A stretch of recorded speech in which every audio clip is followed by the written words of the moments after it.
ជំរាបសួរប្រិមិត្តជាពិសេសពុកម៉ែបងប្អូនដែលនិយមតាមដានតម្រុយឆ្នោតយួនជារៀងរាល់ថ្ងៃ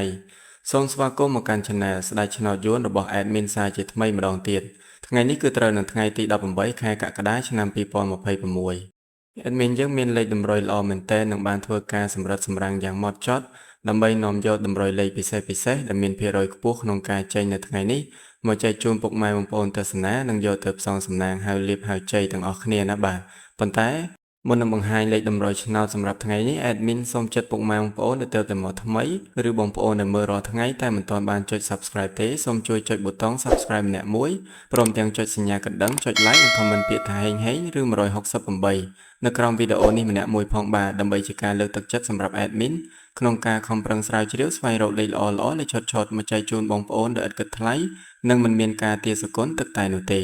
បើចុចរួចរាល់ហើយកុំឲ្យខាតពេលយូរយើងទៅមើលលេខសំណាងថ្ងៃនេះទាំងអស់គ្នាចឹងសម្រាប់អុសខ្ទង់របស់យើងថ្ងៃនេះ Admin សូមណែនាំជើងលេខ2ខ្ទង់ដែលមានសង្ឃឹមជាងគេគឺអុសខ្ទង់60និងខ្ទង់30ចឹងយើងមានអុស60និង30បាទចំពោះលេខត្រេង2ខ្ទង់ Admin ក៏មាន4គ្រាប់ឲ្យពុកម៉ែបងប្អូនដែល Admin បានសម្រាំងទុកយ៉ាងស្អាតគ្រាប់ទី1មាន67 69 31និងលេខចុងក្រោយគឺលេខ34គ្រាប់នេះគឺល្អសម្រាប់បងប្អូនយកទៅលេងត្រេងការពារចឹងសម្រាប់លេខ2ខ្ទង់ទាំង4គ្រាប់នេះមាន67 69 31និង34ពុកម៉ែបងប្អូនអាចធ្វើការពិចារណាបានបើស្រឡាញ់គ្រាប់ណាពេញចិត្តគ្រាប់ណាអាចយកទៅផ្សងសំណាងបានទាំងវេនថ្ងៃនិងវេនយប់ឥឡូវចូលដល់3លេខសម្រាប់បងប្អូនដែលចូលចិត្តផ្សងសំណាងលុយដុំថ្ងៃនេះ Admin មាន2គ្រាប់ពិសេសដែលបងប្អូនអាចយកទៅលេខបានចំពោះ3លេខគុណគ្រាប់ទី1គឺលេខ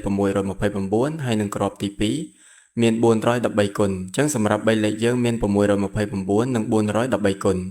បាទឥឡូវនេះម៉ោងវេលានៃការចែករំលែកតម្រុយឆ្នោតយួនពី Channel ស្ដេចឆ្នោតយួនបានឈានចូលមកដល់ទីបញ្ចប់ហើយតម្រុយឆ្នោតរបស់ Admin មានតែប៉ុណ្្នឹងខ្លីៗទេបាទសម្រាប់យកទៅកម្សាន្តលេងជាចុងក្រោយ Admin សូមជូនពរដល់ពុកម៉ែបងប្អូនទាំងអស់គ្នាឲ្យមានសំណាងល្អហេងត្រូវទាំងលេខតូចត្រូវទាំងលេខធំចូលកប់គ្រប់គ្នាណាបងប្អូន